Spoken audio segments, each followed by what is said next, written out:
प्यारे प्यारे दोस्तों, नमस्कार। स्वागत है आप सभी का मेरे YouTube चैनल में। और आज हम लोग NCERT क्लास 11 चैप्टर 8 को देखेंगे। और ये हमारा पॉलिटी है, यानी कि राजनीतिक शास्त्र। और कक्षा 11 में पॉलिटी के 2 बुक हैं। तो ये जो सेकंड बुक है उसका चैप्टर 8 है। और आज के हमारे चैप्टर का नेम है धर्मनिरपेक्षता। तो चलिए हम लोग शुरू करते हैं। जब विभिन्न सांस्कृतिक और समुदाय एक ही देश में साथ रहते हो तो लोकतांत्रिक राज्य उनमें से प्रत्येक के लिए समानता की गारंटी कैसे करे। पिछले अध्याय में यही सवाल सामने आया था। इस अध्याय में हम यह देखने की कोशिश करेंगे कि इस सवाल का जवाब देने में धर्मनिरपेक्षता की अवधारणा का इस्तेमाल कैसे किया जा सकता है। भारत में धर्मनिरपेक्षता का विचार सार्वजनिक वाद विवादों और परिचर्चाओं में सदैव मजबूत रहा है। फिर भी यहाँ धर्मनिरपेक्षता की स्थिति को लेकर कुछ मामले काफ़ी पेचीदा है। एक ओर तो आमतौर पर हर राजनेता इसकी शपथ लेता है और हर राजनीतिक दल धर्मनिरपेक्ष होने की घोषणा करता है।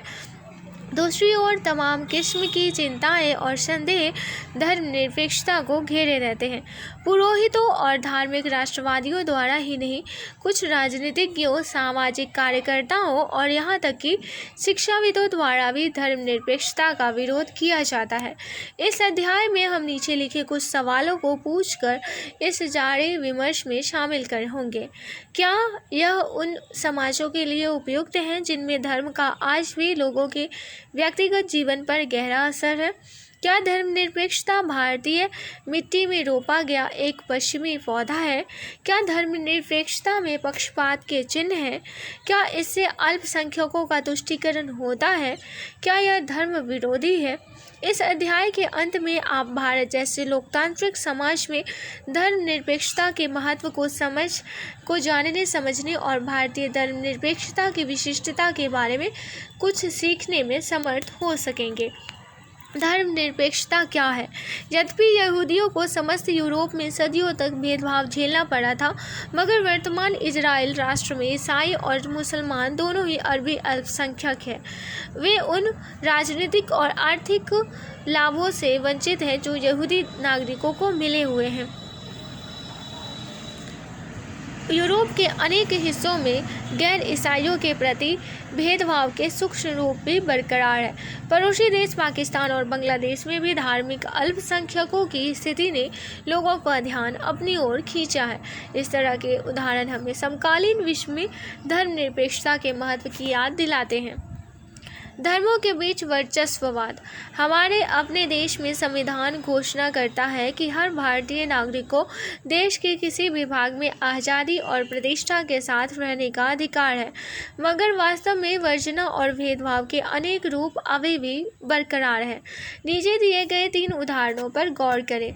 1984 में दिल्ली और देश के बाकी हिस्सों में लगभग 2700 से ज़्यादा सिख मारे गए। पीड़ितों के परिवारजनों का मानना है कि दोषियों को आज तक सजा नहीं मिली है। हजारों कश्मीरी पंडितों को घाटी में अपना घर छोड़ने के लिए विवश किया गया। वे 2 दशकों के बीच भी अपने घर नहीं लौट सके हैं। 2002 में गुजरात में गोधरा दंगों के पश्चात लगभग 1000 से अधिक लोग, मुख्यतः मुसलमान, मारे गए। इन परिवारों के जीवित बचे हुए बहुत से सदस्य अपने गांव वापस नहीं जा सके जहां वे उजाड़ दिए गए थे। इन तमाम उदाहरणों में क्या बात सामान्य है?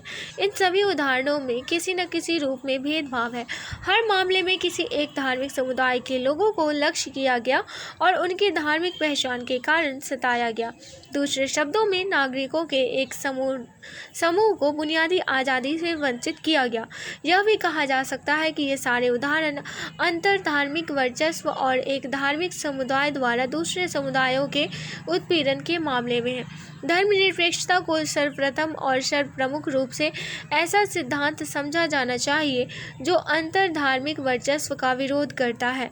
हालांकि यह धर्मनिरपेक्षता की अवधारणा के महत्वपूर्ण पहलुओं में से केवल एक है। धर्मनिरपेक्षता का इतना ही महत्वपूर्ण दूसरा अंतर धार्मिक वर्चस्व यानी धर्म के अंदर छुपे वर्चस्व का विरोध करना है। आइए हम इस मुद्दे पर और विचार करते हैं। धर्म के अंदर वर्चस्व। कुछ लोगों का मानना है कि धर्म महज जन समुदाय के लिए अफीम है और जिस दिन सभी लोगों की बुनियादी ज़रूरतें पूरी हो जाएंगी और वे खुशहाल तथा संतुष्ट जीवन यापन करने लगेंगे, धर्म विलुप्त हो जाएगा। ऐसा विचार मानव की क्षमता के अंतर रंजित बोध से पैदा होता है, जिस संभावना से परे है कि मनुष्य कभी भी प्रकृति को पूरी तरह जान पाने और इसे नियंत्रित करने में समर्थ हो जाएगा। हम अपना जीवन काल तो बढ़ा सकते हैं मगर अमर कभी नहीं हो सकते। न तो रोगों का कभी पूरी तरह उन्मूलन हो सकता है और न हम अपनी ज़िंदगी में दुर्घटना और भाग्य के तत्व से छुटकारा ही पा सकते हैं। अलगाव और हानि मानव स्थिति के अभिन्न अंग है। हमारे अधिकांश दुख दर्द मानव निर्मित है, इसलिए उनका अंत तो हो सकता है, लेकिन कुछ कष्ट मानव निर्मित नहीं है। धर्म, कला और दर्शन ऐसे दुख दर्दों के सटीक प्रत्युत्तर है। धर्मनिरपेक्षता भी इसे स्वीकार करती है और इसलिए वह धर्म विरोधी नहीं है। बहरहाल, जिन समुदाय समस्याओं ने गहरे जड़ जमा रखा है उनमें धर्म का भी कुछ योगदान है। उदाहरण के लिए, किसी ऐसे धर्म के बारे में भी सोचना मुश्किल है जो पुरुष और स्त्री को समान नज़र से देखता हो। हिंदू धर्म में कुछ तबके भेदभाव से स्थायी तौर पर पीड़ित रहे हैं। मसलन दलितों को हिंदू मंदिरों में प्रवेश से हमेशा रोका जाता रहा है। देश के कुछ हिस्सों में हिंदू महिलाओं का भी मंदिरों में प्रवेश वर्जित है। जब कोई धर्म एक संगठन में बदलता है तो आमतौर पर इसका सर्वाधिक रूढ़िवादी हिस्सा इस पर हावी हो जाता है जो किसी किस्म की असहमति बर्दाश्त नहीं करता। अमेरिका के कुछ हिस्सों में धार्मिक रूढ़िवादी बड़ी समस्या बन गया है, जो देश के अंदर भी शांति के लिए खतरा पैदा कर रहा है और बाहर भी। कई धर्म संप्रदायों में टूट जाते हैं और निरंतर अपनी हिंसा तथा भिन्न मत रखने वाले अल्पसंख्यकों के उत्पीड़न में लगे रहते हैं। इस प्रकार धार्मिक वर्चस्व को केवल अंतर धार्मिक वर्चस्व के तौर पर नहीं देखा जा सकता है। यह एक दूसरा सुस्पष्ट रूप यानी धर्म के अंदर वर्चस्व का रूप भी ग्रहण करता है। संस्थाबद्ध धार्मिक वर्चस्व के सभी रूपों का विरोधी होने के नाते धर्मनिरपेक्षता को न केवल अंतर धार्मिक बल्कि धर्म के अंदरूनी वर्चस्व को भी चुनौती देनी होगी। हमारे पास धर्मनिरपेक्षता की आम धारणा मौजूद है।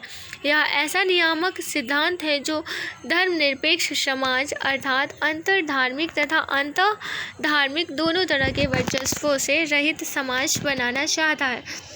सकारात्मक रूप से देखा जाए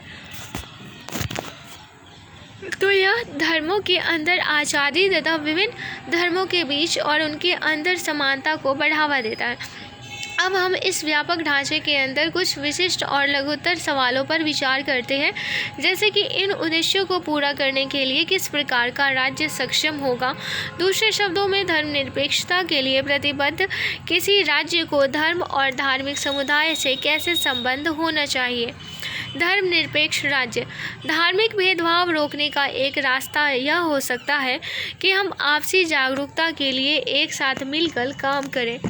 लोगों की सोच को बदलने में मदद करने के लिए शिक्षा एक उपाय है। साझेदारी और पारस्परिक सहायता के व्यक्तिगत उदाहरण भी विभिन्न समुदायों के बीच पूर्वाग्रह और संदेह को कम करने में योगदान दे सकते हैं। भयानक सांप्रदायिक दंगों के बीच हिंदुओं द्वारा मुसलमानों को अथवा मुसलमानों द्वारा हिंदुओं को बचाने की कहानियाँ पढ़ना हमेशा प्रेरणादायी होता है, लेकिन यह नामुमकिन है कि केवल शिक्षा या भलाई धार्मिक भेदभाव को मिटा दे। आधुनिक समाज में राज्यों के हाथों में प्रचुर सार्वजनिक शक्ति निहित होती है। राज्य सत्ता जिस प्रकार काम करती है उससे अंतर सामुदायिक टकरावों और धार्मिक भेदभाव से अपेक्षाकृत कम ग्रसित समाज की रचना के प्रयासों पर निर्णायक प्रभाव पड़ता ही है। इस कारण हमें यह देखने की ज़रूरत है कि धार्मिक टकराव रोकने और धार्मिक समानता को प्रोत्साहित करने के लिए किस किस्म की राज्य सत्ता आवश्यक है।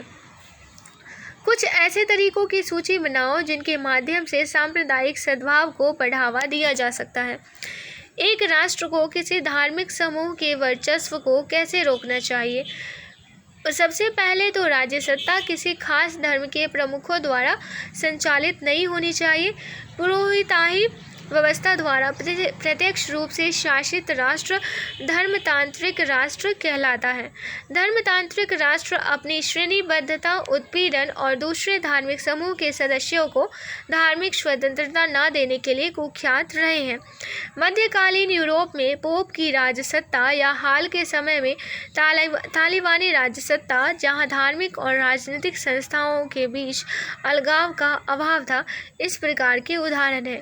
यदि हमारे लिए शांति, स्वतंत्रता और समानता का कोई भी महत्व है, तो धार्मिक संस्थाओं और राज्य सत्ता की संस्थाओं के बीच संबंध विच्छेद अवश्य होना चाहिए।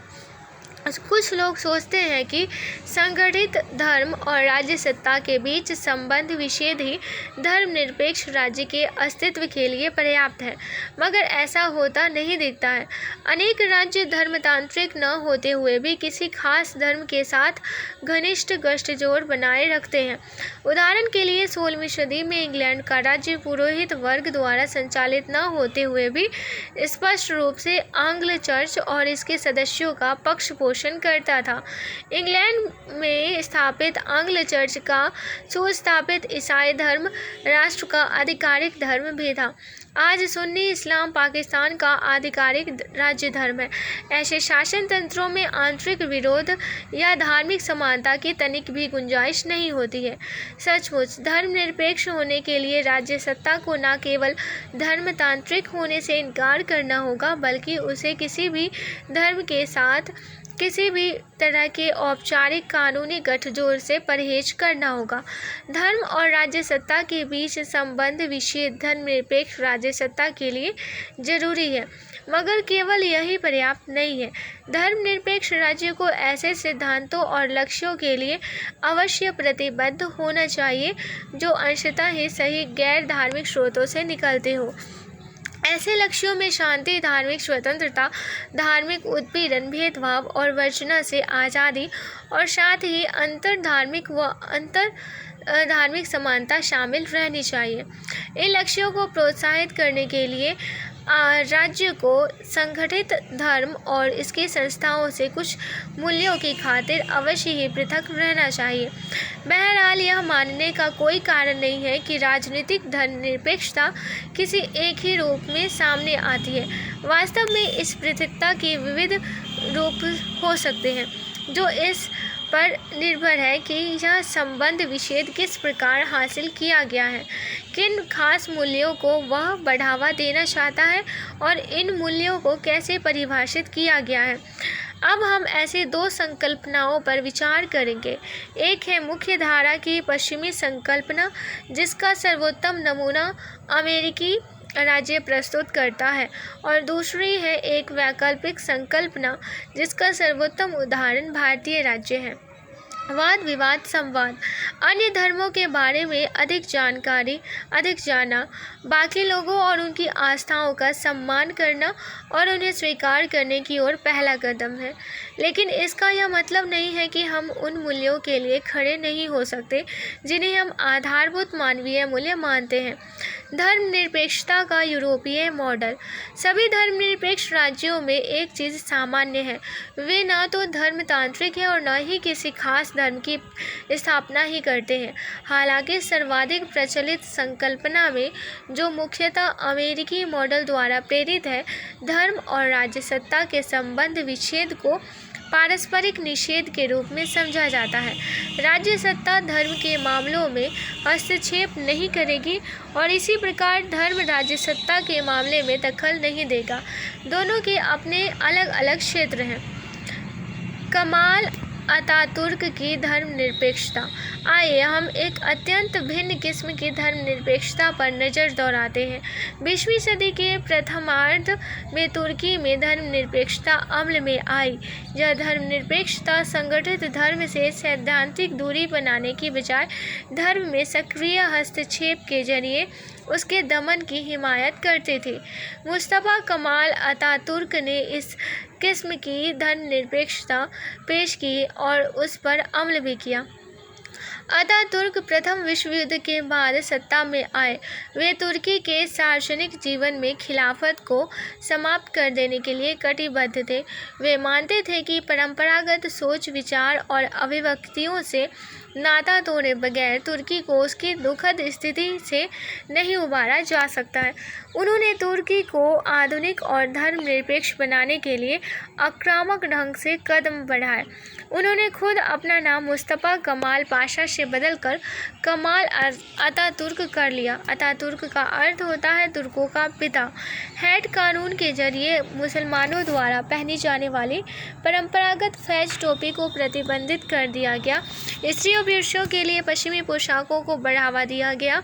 तुर्की पंचांग की जगह पश्चिमी ग्रिगोरियन पंचांग लाया गया। 1928 में नई तुर्की वर्णमाला को संशोधित लैटिन रूप से अपनाया गया। क्या आप ऐसी धर्मनिरपेक्षता की कल्पना कर सकते हैं जो आपको अपनी पहचान से जुड़ा नाम रखने और अपनी पसंद के कपड़े पहनने की आज़ादी न दे और आपकी बोलचाल की भाषा ही बदल डाले? आपके ख्याल से अतातुर्क की धर्मनिरपेक्षता भारतीय धर्मनिरपेक्षता से किन मामलों में भिन्न है?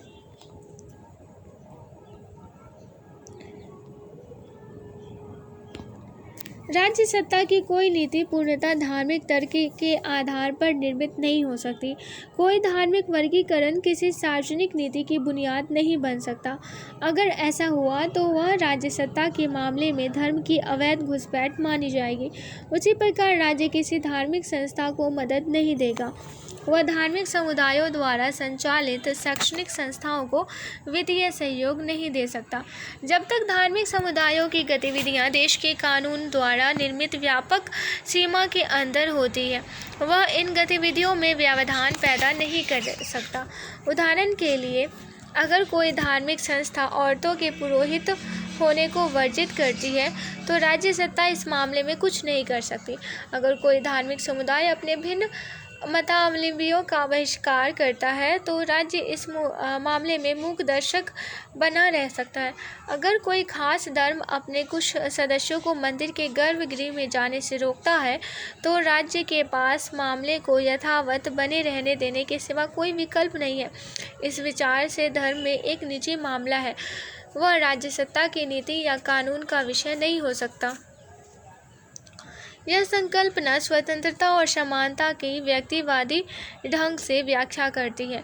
स्वतंत्रता का मतलब है व्यक्तियों की स्वतंत्रता। समानता का तात्पर्य है व्यक्तियों के बीच समानता। इसमें यह गुंजाइश नहीं है कि किसी समुदाय को अपनी धर्म अपनी पसंद का आचरण करने की स्वतंत्रता रहे। समुदाय आधारित अधिकारों अथवा अल्पसंख्यक अधिकारों का कोई गुंजाइश नहीं है।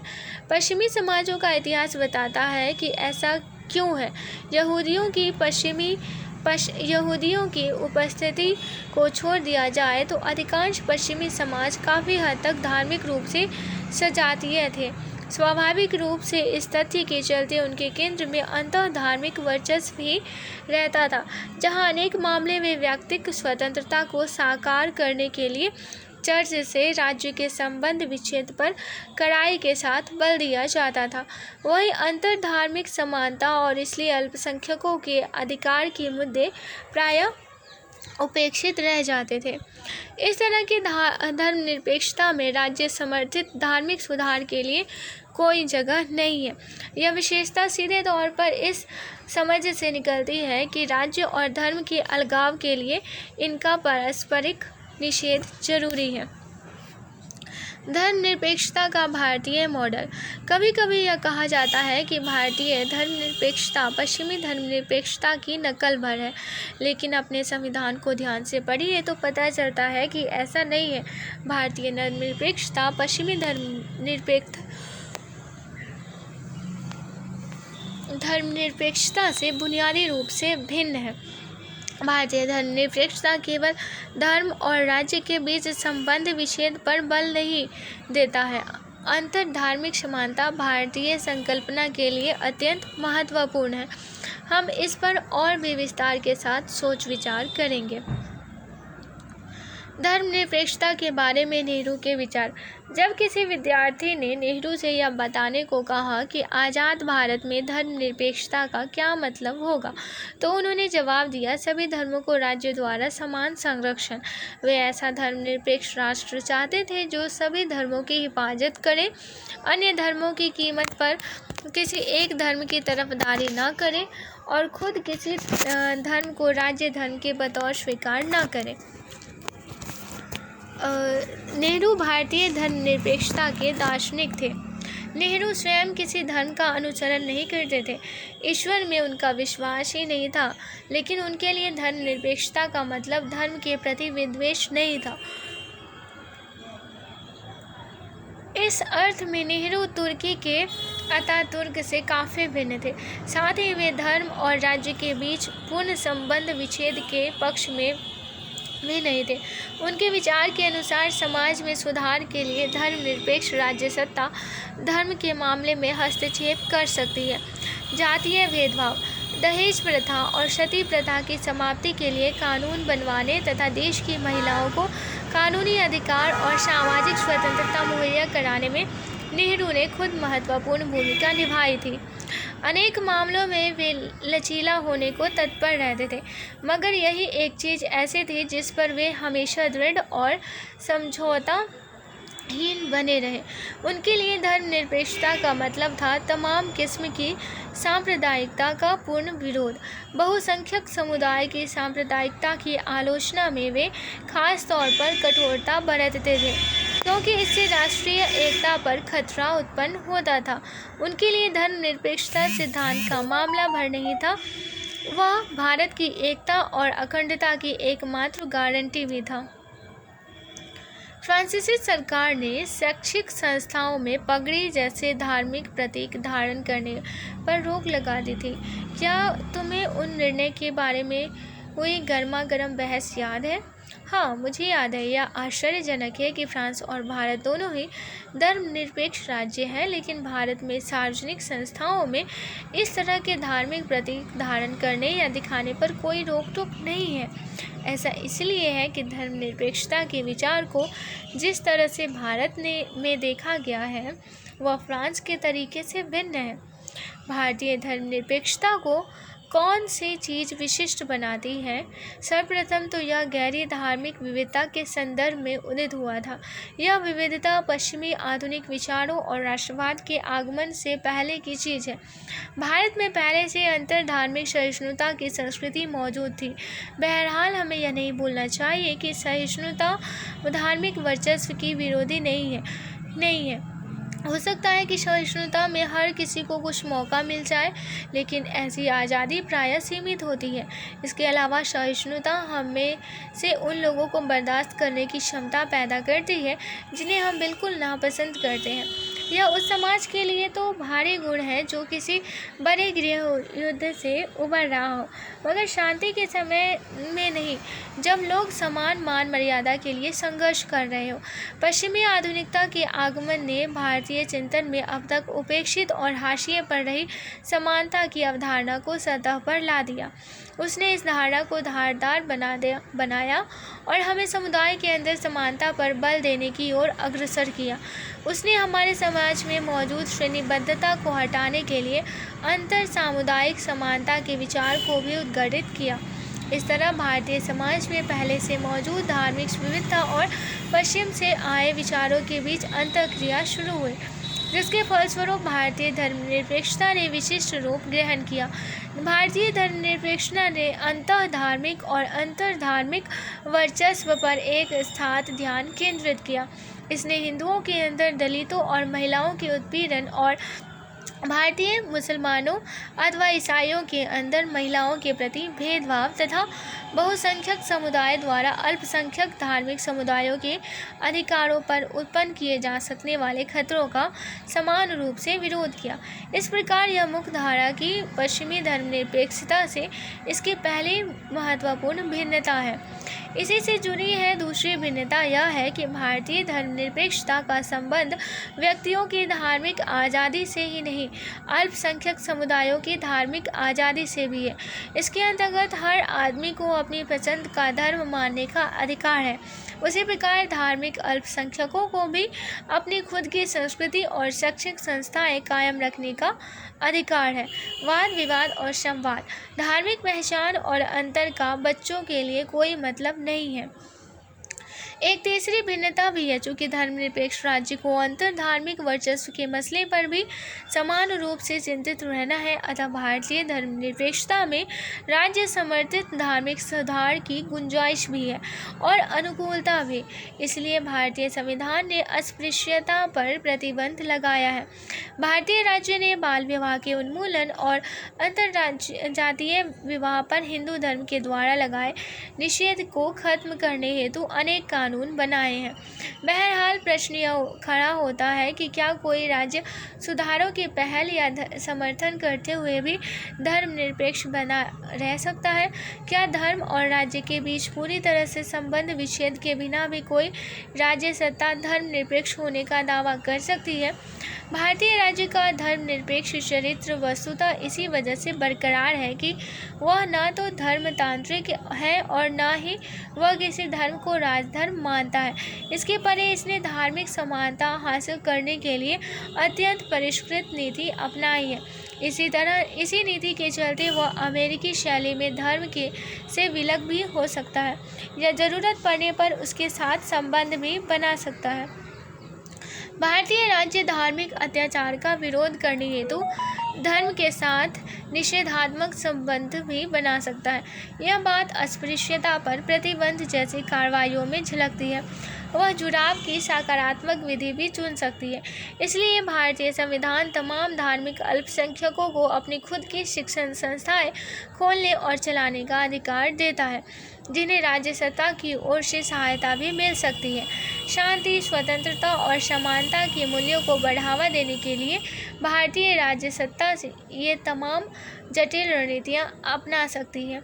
अब तक यह बात स्पष्ट हो जानी चाहिए कि भारतीय धर्मनिरपेक्षता की यह जटिलता सर्वधर्म स्वभाव के मुहावरे में क्यों समाहित नहीं हो सकती है। अगर इस मुहावरे का मतलब तमाम धर्मों का शांतिपूर्ण सह अस्तित्व या अंतर धार्मिक सहिष्णुता है, तो इससे काम नहीं चलेगा, क्योंकि धर्मनिरपेक्षता का तात्पर्य शांतिपूर्ण सह-अस्तित्व अथवा सहिष्णुता से काफ़ी आगे तक जाता है। अगर इस मुहावरे का मतलब तमाम धर्मों के प्रति सम्मान की भावना है, तो इससे एक और स्पष्टता है जिसे स्पष्ट करना जरूरी है। भारतीय धर्मनिरपेक्षता तमाम धर्मों में राज्य सत्ता के सैद्धांतिक हस्तक्षेप की अनुमति देती है। ऐसा हस्तक्षेप हर धर्म के कुछ खास पहलुओं के प्रति असम्मान प्रदर्शित करता है। उदाहरण के लिए, एक धर्म के स्तर पर मान्य जातिगत विभाजन भारतीय धर्मनिरपेक्षता के अंतर्गत स्वीकार्य नहीं हो सकता है। धर्मनिरपेक्ष राज्य के लिए जरूरी नहीं है कि धर्म के हर पहलू को वह एक जैसा सम्मान प्रदान करे। यह संगठित धर्मों के कुछ पहलुओं के प्रति एक जैसा सम्मान दर्शाने की अनुमति भी देता है। क्या धर्मनिरपेक्षता नीचे लिखी गई बातों के संगत है? अल्पसंख्यक समुदायों की तीर्थ यात्रा को आर्थिक अनुदान देना, सरकारी कार्यालयों में धार्मिक अनुष्ठान का आयोजन करना। आओ कुछ करके सीखें। बॉम्बे गर्म हवा या इस विषय से जुड़ी कोई फिल्म देखें। इन फिल्मों में धर्मनिरपेक्षता के किन आदर्शों को दिखाया गया है? भीष्म साहनी के उपन्यास तमस या राही मासूम रजा के आधा गांव को पढ़ें। भारतीय धर्मनिरपेक्षता की आलोचनाएं। भारतीय धर्मनिरपेक्षता तीखी आलोचना का विषय बनी रही है। ये आलोचनाएं क्या है? क्या हम धर्मनिरपेक्षता को उनसे बचा सकते हैं? धर्म विरोधी। पहला, अक्सर यह तर्क दिया जाता है कि धर्मनिरपेक्षता धर्म विरोधी है। हम शायद यह दिखा पाने में सफल हुए हैं कि धर्मनिरपेक्षता संस्थागत धार्मिक वर्चस्व का विरोध करती है। यह धर्म विरोधी होने का पर्याय नहीं है। उसी प्रकार कुछ लोग यह तर्क देते हैं कि धर्मनिरपेक्षता धार्मिक पहचान के लिए खतरा पैदा करती है। लेकिन हमें पहले ही देखा है कि धर्मनिरपेक्षता धार्मिक स्वतंत्रता और समानता को बढ़ावा देती है। अतएव यह धार्मिक पहचान पर खतरा पैदा करने की बजाय उसकी हिफाजत करती है। बेशक वह धार्मिक पहचान के मतांध, हिंसक, दुराग्रही, औरों का बहिष्कार करने वाले और अन्य धर्मों के प्रति घृणा उत्पन्न करने वाले रूपों पर अवश्य चोट करती है। वास्तविक प्रश्न यह नहीं है कि किसी चीज़ पर चोट की जाए या नहीं, बल्कि यह है कि जिस पर प्रहार किया जा रहा है वह मूल रूप से उस योग्य है या नहीं। पश्चिम से आयातित दूसरी आलोचना यह है कि धर्मनिरपेक्षता ईसाईयत से जुड़ी हुई है, अर्थात यह पश्चिमी चीज़ है और इसलिए भारतीय स्थितियों के लिए अनुपयुक्त है। पहली नज़र में यह एक विचित्र शिकायत है, क्योंकि पतलून से लेकर इंटरनेट और संसदीय लोकतंत्र तक आज भारत में लाखों चीज़ें प्रचलन में हैं जिनकी जड़ें पश्चिम में हैं। इसलिए पहला जवाब तो यही हो सकता है कि ऐसा है भी तो क्या हुआ? क्या आपने किसी यूरोपियन को शिकायत करते सुना है कि शून्य का आविष्कार भारत में हुआ था, अतः वे इसका इस्तेमाल नहीं करेंगे? बहरहाल यह एक किस्म का छिछला जवाब होगा। अधिक महत्वपूर्ण और प्रासंगिक बात यह है कि सचमुच धर्मनिरपेक्ष होने के लिए किसी राष्ट्र का अपना खुद का लक्ष्य होना चाहिए। पश्चिमी राज्य तब धर्मनिरपेक्ष बने जब एक महत्वपूर्ण स्तर पर उन्होंने ईसाईयत से संबंध विच्छेद कर लिया। पश्चिमी धर्मनिरपेक्षता में वैसी कोई ईसाईयत नहीं है। फिर इस दावे का क्या मतलब कि यह पश्चिमी है? धर्म और राज्य का पारस्परिक निषेध, जिसे पश्चिमी धर्मनिरपेक्षता समाजों का आदर्श माना जाता है, सभी धर्मनिरपेक्ष राज्य सत्ता की प्रमुख विशेषता भी नहीं है। संबंध विच्छेद के विचार की व्याख्या अलग अलग तरह से की जा सकती है। कोई धर्मनिरपेक्ष राज्य सत्ता समुदायों के बीच शांति को बढ़ावा देने के लिए धर्म से सैद्धांतिक दूरी बनाए रख सकती है और खास समुदायों की रक्षा के लिए वह उसमें हस्तक्षेप भी कर सकती है। भारत में ठीक यही बात हुई। यहाँ ऐसी धर्मनिरपेक्षता विकसित हुई है जो न तो पूरी तरह से ईसाईयत से जुड़ी है और न भारतीय जमीन पर सीधा सीधा पश्चिमी आरोपण ही है। तथ्य तो यह है कि धर्मनिरपेक्षता का विगत इतिहास पश्चिमी और गैर पश्चिमी दोनों मार्गों का अनुसरण करता दिखता है। पश्चिम में चर्च और राज्य के संबंध विच्छेद का जवाब केंद्रीय था और भारत जैसे देशों में शांतिपूर्ण स्वास्तित्व के सवाल महत्वपूर्ण रहे हैं। अल्पसंख्यकवाद तीसरी आलोचना के तौर पर धर्मनिरपेक्षता को अल्पसंख्यकवाद का आरोप मढ़ा जाता है। यह सच है कि भारतीय धर्मनिरपेक्षता अल्पसंख्यक अधिकारों की पैरवी करती है, लेकिन सवाल यह है कि क्या यह न्यायोचित है? आप कल्पना कीजिए कि 4 वयस्क पुरुष सबसे तेज चलने वाली गाड़ी में सफ़र कर रहे हैं। बीच में ही एक यात्री सिगरेट पीने की इच्छा व्यक्त करता है। दूसरा यात्री शिकायत करता है कि वह सिगरेट का धुआं बर्दाश्त नहीं कर सकता। अन्य 2 यात्री भी धूम्रपान करते हैं, मगर वे कुछ बोलते नहीं हैं।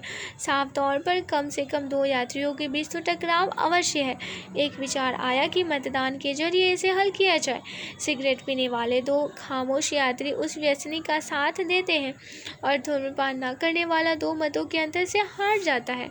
यहाँ अल्पसंख्यक पराजित होता है, मगर नतीजा तो उचित प्रतीत होता है, क्योंकि आम सहमति से उचित लोकतांत्रिक नीति अपनाई गई। अब स्थिति को थोड़ा बदल दे।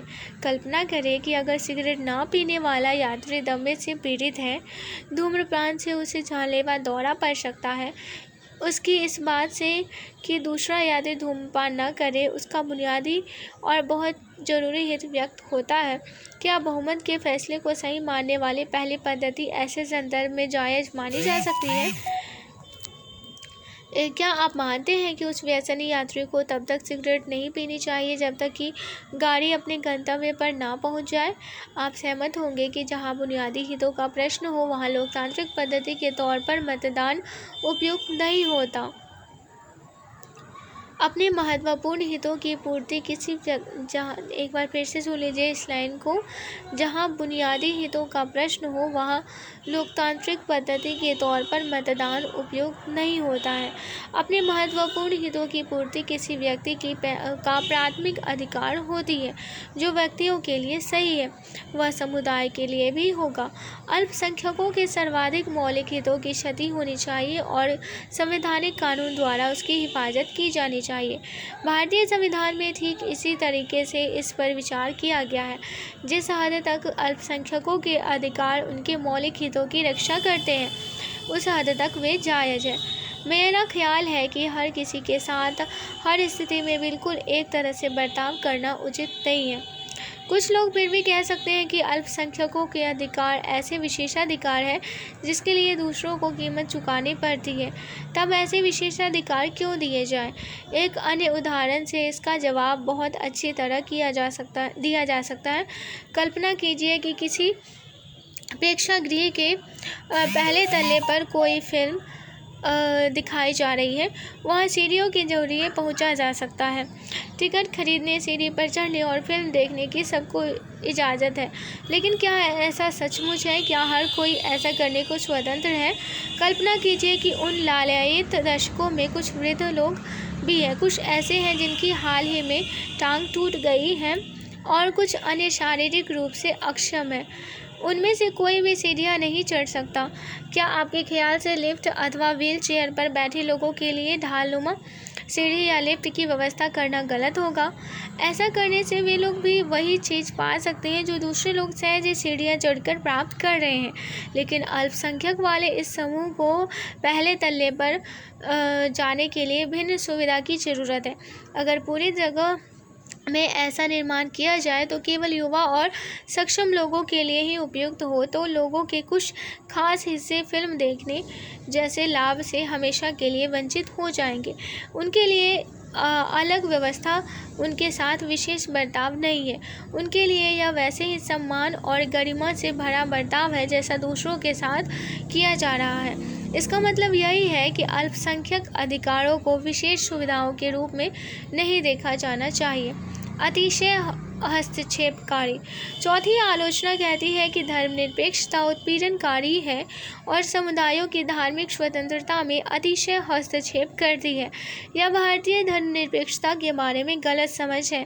यह सच है कि पारस्परिक निषेध के तौर पर धर्म और राज्य के संबंध विच्छेद के विचार को न मानकर भारतीय धर्मनिरपेक्षता धर्म में हस्तक्षेप को अस्वीकार कर देती है। लेकिन इससे यह निष्कर्ष नहीं निकलता कि यह अतिशय हस्तक्षेपकारी है। भारतीय धर्मनिरपेक्षता धर्म से सैद्धांतिक दूरी कायम रखने पर चलती है, जो हस्तक्षेप की गुंजाइश भी बनाती है। इसके अतिरिक्त हस्तक्षेप का मतलब अपने आप में उत्पीड़नकारी हस्तक्षेप नहीं होता।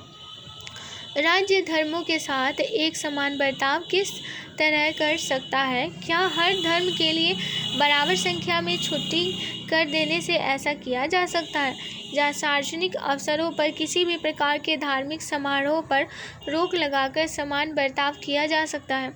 यह बिल्कुल सही है कि भारतीय धर्मनिरपेक्षता राज्य सत्ता समर्थित धार्मिक सुधार की इजाज़त देती है, लेकिन इसे ऊपर से आरोपित किए गए बदलाव या उत्पीड़नकारी हस्तक्षेप के समान नहीं माना जाना चाहिए।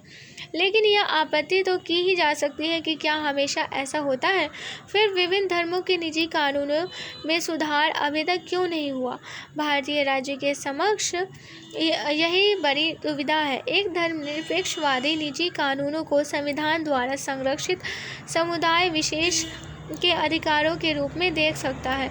वह इन कानूनों का विरोध भी कर सकता है क्योंकि ये महिलाओं को बराबरी का दर्जा नहीं देते और इसलिए अन्यायपूर्ण है। साथ ही यह भी कहा जा सकता है कि ये कानून धर्मनिरपेक्षता के बुनियादी सिद्धांतों का तिरस्कार करते हैं। इन्हें अंतर धार्मिक वर्चस्व से स्वतंत्रता की अभिव्यक्ति भी समझा जा सकता है और अंतर धार्मिक वर्चस्व की मिसाल भी। ऐसे आंतरिक टकराव किसी जटिल सिद्धांत के स्वाभाविक अंग होते हैं, लेकिन जरूरी नहीं कि ये हमेशा हमारे साथ बने रहे। ये कानून अलग अलग धर्मों में विवाह, उत्तराधिकार और अन्य पारिवारिक मामलों को संचालित करते हैं। निजी कानूनों को इस तरह से सुधारा जा सकता है कि वे अल्पसंख्यक अधिकारों के साथ साथ पुरुष और महिलाओं के बीच बराबरी की भी मिसाल बने रहे। ऐसे सुधार बलपूर्वक या राज्य सत्ता के जरिए नहीं लाए जा सकते, लेकिन राज्य इसे से पूरी दूरी बनाए रखने की नीति भी नहीं अपना सकती है। राज्य सत्ता को हर धर्म के अंदर उदारवादी और लोकतांत्रिक आवाज़ का समर्थन करने के जरिए मददगार की भूमिका निभानी होगी। वोट बैंक की राजनीति। पांचवा तर्क यह दिया जाता है कि धर्मनिरपेक्षता वोट बैंक की राजनीति को बढ़ावा देता है। अनुभवजन्य दावे के तौर पर यह पूर्णतः असत्य भी नहीं है, मगर हमें इस मुद्दे को ठोस परिप्रेक्ष्य में देखना होगा। प्रथमतः लोकतंत्र में राजनेताओं के लिए वोट पाना जरूरी है। यह उनके काम का अंग है और लोकतांत्रिक राजनीतिक बड़ी हद तक ऐसी ही है। लोगों के किसी समूह के पीछे लगने या उनका वोट पाने की खातिर कोई नीति बनाने का वादा करने के लिए राजनेताओं को दोष देना उचित नहीं होगा। असली सवाल तो यह है कि वे ठीक किस मकसद से वोट पाना चाहते हैं। इसमें सिर्फ उन्हीं का हित है या विचाराधीन समूह का भी हित है। यदि किसी राजनेता को वोट देने वाला समूह उसके द्वारा बनवाई नीति से लाभान्वित नहीं हुआ तो बेशक वह राजनेता दोषी होगा। यदि अल्पसंख्यकों का वोट चाहने वाले धर्मनिरपेक्ष राजनेता उनकी इच्छा पूर्ति करने में समर्थ होते हैं तो यह उस धर्मनिरपेक्ष परियोजना की सफलता होगी जो आखिरकार अल्पसंख्यकों के हितों की भी हिफाजत करती है। लेकिन अगर कोई व्यक्ति विचाराधीन समूह का कल्याण अन्य समूहों के कल्याण और अधिकारों की कीमत पर करना चाहे तब क्या होगा?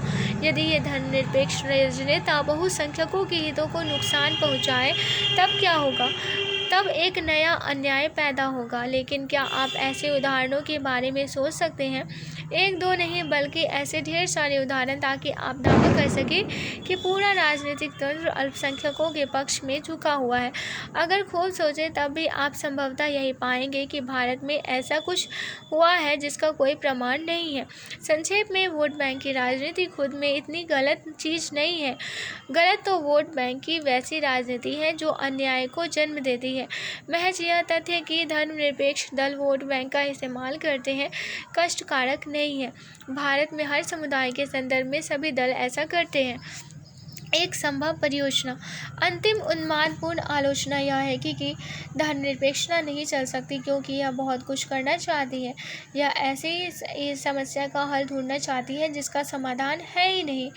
यह समस्या क्या है? यह कि गहरे धार्मिक मतभेद वाले लोगों कभी भी शांति से एक साथ नहीं रह सकते। हमारे अनुभव बताते हैं कि यह दावा गलत है। भारतीय सभ्यता का इतिहास दिखाता है कि इस तरह साथ साथ रहना बिल्कुल संभव है। अन्यत्र भी ऐसा हुआ है। ऑटोमन साम्राज्य इसका प्रेरणादायी उदाहरण है। लेकिन अब आलोचक कह सकते हैं कि सह अस्तित्व वस्तुतः और समानता की स्थितियों में ही संभव था। श्रेणीबद्धता आधारित प्रणाली में हर कोई जगह पा सकता था।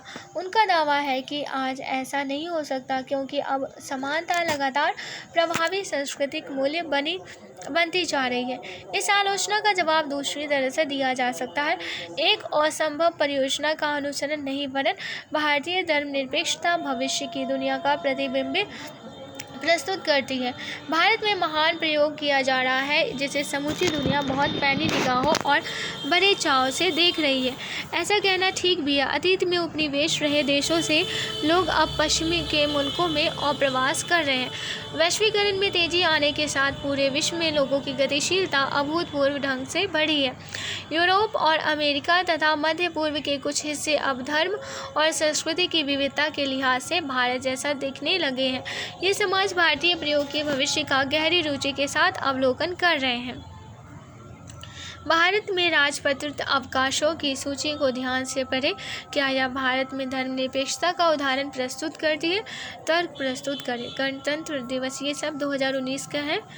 महाशिवरात्रि 4 मार्च, होली 21 मार्च, महावीर जयंती 17 अप्रैल, गुड फ्राइडे 19 अप्रैल, बुद्ध पूर्णिमा 18 मई, ईद उल फितर 5 जून, ईद उल अजहा बकरीद 12 अगस्त, स्वतंत्रता दिवस 15 अगस्त, जन्माष्टमी 24 अगस्त, मुहर्रम 10 सितंबर, महात्मा गांधी जयंती 2 अक्टूबर, दशहरा 8 अक्टूबर और दिवाली 27 अक्टूबर, ईद ए मिलादुन नबी 10 नवंबर, पैगंबर मोहम्मद साहब का जन्मदिन, गुरु नानक जयंती 12 नवंबर और क्रिसमस 25 दिसंबर। तो आज के लिए बस इतना ही। आशा करती हूँ ये टॉपिक आप लोगों को पसंद आया होगा और धर्मनिरपेक्षता के बारे में अच्छी जानकारी मिली होगी। ये लेक्चर सुनने के लिए आप सभी का बहुत बहुत धन्यवाद।